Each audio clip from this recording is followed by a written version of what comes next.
கிரைஸ்தலான் இன்றைய நாளிலே அன்பு என்ற வார்த்தையை குறித்து நாம் ஒரு நிமிடம் தியானிக்கலாம்.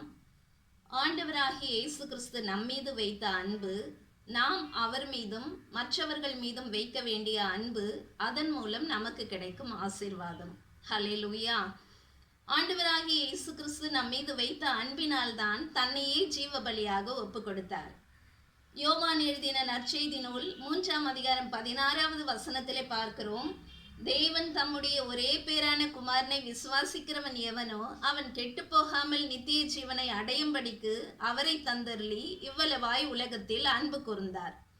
ஆமென். நம்மீது வைத்த அன்பினால் அவர் என்ன செய்தார்? தன்னையே ஜீவபலியாக ஒப்பு கொடுத்தார். இப்பொழுது நாம் அவர் மீதும் மற்றவர்கள் மீதும் எப்படி அன்பு செலுத்த வேண்டும்?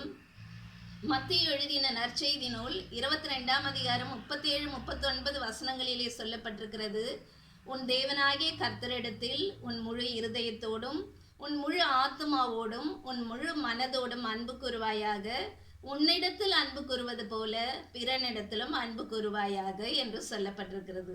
ஆம் பிரியமானவர்களே, நம்முடைய வாழ்க்கையிலே நடக்கிற எல்லா காரியங்களிலும் முதலாவது நாம் யாருக்கு இடம் கொடுக்க வேண்டும் என்றால் ஆண்டவராகிய இயேசு கிறிஸ்துவுக்கு இடம் கொடுத்து அவரை நேசிக்க வேண்டும். இரண்டாவது, நம்மை நேசிப்பது போல பிறனையும் நாம் நேசிக்க கற்றுக்கொள்ள வேண்டும். இப்படி நாம் செய்யும் பொழுது நமக்கு கிடைக்கும் ஆசீர்வாதம் என்னவென்றால், ரோமர் 8ஆம் அதிகாரம் 28வது வசனத்திலே சொல்லப்பட்டிருக்கிறது, அன்றியும் அவருடைய தீர்மானத்தின்படி அழைக்கப்பட்டவர்களாய் அவரிடத்தில் அன்பு கூறுகிறவர்களுக்கு சகலமும் நன்மைக்கு ஏதுவாகவே நடக்கிறது என்று அறிந்திருக்கிறோம்.